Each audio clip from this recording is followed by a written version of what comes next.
আসসালামু আলাইকুম মালয়েশিয়া প্রবাসী ভাইগণ, আশা করি আপনার প্রত্যেকে ভালো আছেন। মালয়েশিয়া সরকার ভিসা নিষেধাজ্ঞা দিতে পারে। মালয়েশিয়ার শতাধিক পাসপোর্ট সহ 3 বাংলাদেশি আটক। চলুন খবরে বিস্তারিত জেনে নেওয়া যাক। মালয়েশিয়ার রাজধানী কুয়ালালামপুরে জালানপুরুতে বিশেষ অভিযান চালিয়ে জাল ওয়ার্ক ভিজিট পাস পিএলকেএস বিক্রির দায়ে 3 বাংলাদেশিকে গ্রেপ্তার করেছে দেশটির ইমিগ্রেশন বিভাগ।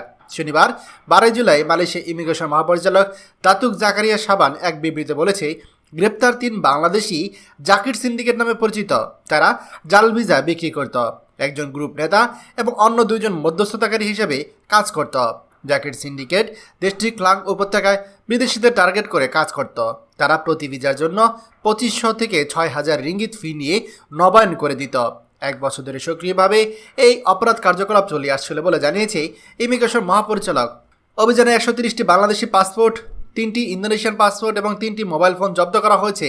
গ্রেপ্তারকৃতদের বিরুদ্ধে ব্যবস্থা নেওয়ার জন্য পুট্রেজা ইমিগ্রেশনে তাদেরকে পাঠানো হয়েছে। এছাড়া একই দিনে আরেকটি অভিযান পরিচালনা করা হয়। এই সময় শহীদ নামে একটি সিন্ডিকেট সদস্যদেরকে শনাক্ত করা হয়েছে। অভিযানে 2 পাকিস্তানি এবং একজন মিয়ানমারের নাগরিককে গ্রেপ্তার করে দেশটির ইমিগ্রেশন বিভাগ। দাতুক জাকিরিয়া সাবান বলে, শহীদ সিন্ডিকেট ভুয়া ভিসা পরিষেবার জন্য 80 থেকে 500 রিঙ্গিত পর্যন্ত নিত।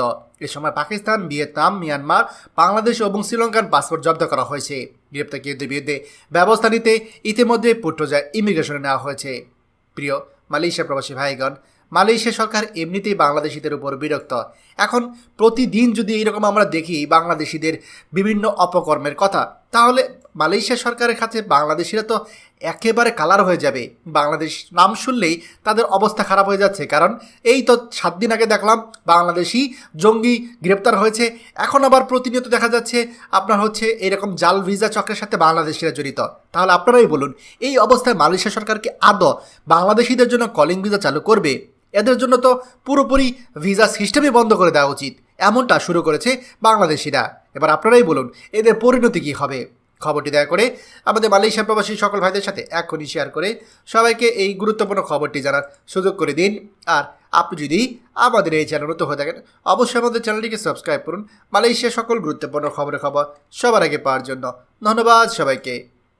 আমাদের সকল ভিডিও আপডেট সবার আগে পেতে আমাদের চ্যানেলটিকে সাবস্ক্রাইব করুন। সাবস্ক্রাইব করতে সাবস্ক্রাইব বাটনে ক্লিক করুন এবং বেল আইকনে চাপুন, যাতে আমাদের কোনো নতুন ভিডিও আপনি মিস না করুন।